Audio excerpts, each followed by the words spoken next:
আমার মতে সামর্থ্য থাকলে কখনোই গ্রামে থাকা উচিত নয়।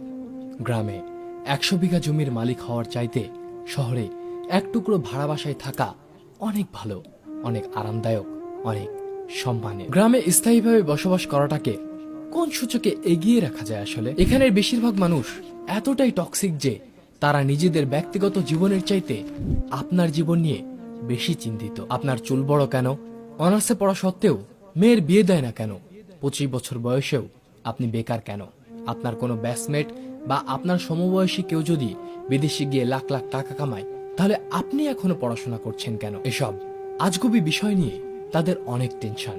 মাঝে মধ্যে তারা এমন কিছু বিষয় নিয়েও চিন্তিত হয় যেসব বিষয় নিয়ে আপনার ফ্যামিলিও মাথা ঘামায় না। গ্রামের টক্সিসিটির আরো একটি বিরাট পার্ট হচ্ছে ঝগড়া। আপনি এমন কোনো বাড়ি খুঁজে পাবেন না যেখানে জায়গা জমি নিয়ে বিবাদ বা বিরোধ নেই। প্রত্যক্ষ এবং পরোক্ষভাবে এই ফ্যামিলি সেই ফ্যামিলি একজন আরেকজনের সাথে ঝগড়াই লেগেই থাকে। 1 ইঞ্চি জায়গা জমি নিয়ে মামলা মোকদ্দমা, অশ্লীল ভাষায় গালাগালি, মাথা ফাটাফাটি চলতেই থাকে হরহামেশা। এইজন ওইজনের নামে গোপনে প্যাঁচ লাগিয়ে ঝগড়া বাঁধিয়ে দেওয়া, কাউকে পছন্দ না হলে তার জায়গায় জনে জনে কুচ্ছা রটনা করা, এমনকি বিবাহের প্রস্তাব আসলেও গোপনে প্যাঁচ লাগিয়ে দেওয়া যেন গ্রামের মানুষের নিত্যদিনের কাজ। গ্রামের বেশিরভাগ মানুষ এতটাই অজ্ঞ যে তারা সফটওয়্যার ইঞ্জিনিয়ার বোঝে না, ইলেকট্রিক্যাল ইঞ্জিনিয়ার বোঝে না, এমনকি এমবিবিএস ডাক্তার মানেও তারা বুঝে না। তাদের কাছে সরকারি চাকরি মানে পুলিশ হোক সে কনস্টেবল, আর্মি হোক সে সৈনিক, পিয়ন কিংবা প্রাইমারি স্কুলের শিক্ষক, এগুলোই তাদের কাছে সরকারি চাকরির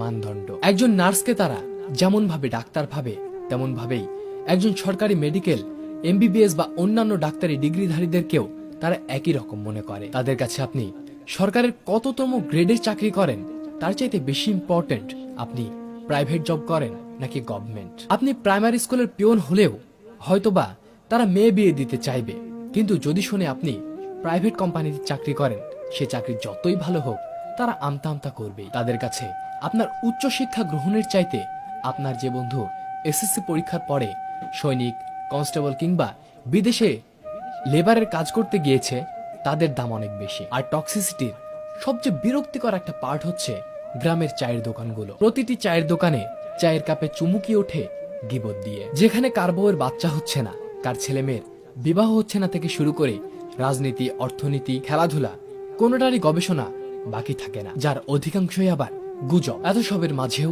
আপনারও গ্রামে কিছু শুভাকাঙ্ক্ষী থাকে যারা আপনাকে বোঝার চেষ্টা করে, যারা অন্যের জীবন নিয়ে এতটা আগ্রহী বা উৎসাহী নয়। তারা মানে যে উচ্চশিক্ষা গ্রহণের চাইতে বিদেশ চলে যাওয়া কিংবা কোনো কাজে লেগে পড়া